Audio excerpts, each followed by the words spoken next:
Islamabad high court ने पीर को medical के तलबा के खिलाफ कोविड-19 SOPs और दफा 144 की खिलाफ वर्जी पर केस कलअदम करार दे दिया। केस की समाअत जस्टिस तारिक महमूद ने की, जिन्होंने पुलिस की जानिब से इम्तहान देने वाले तलबा की दरख्वास्त पर फैसला सुनाया।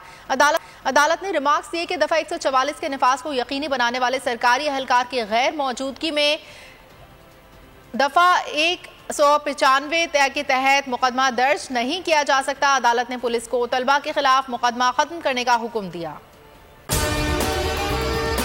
और अगर आपको हमारी ये वीडियो पसंद आई है तो लाइक पर क्लिक कीजिए।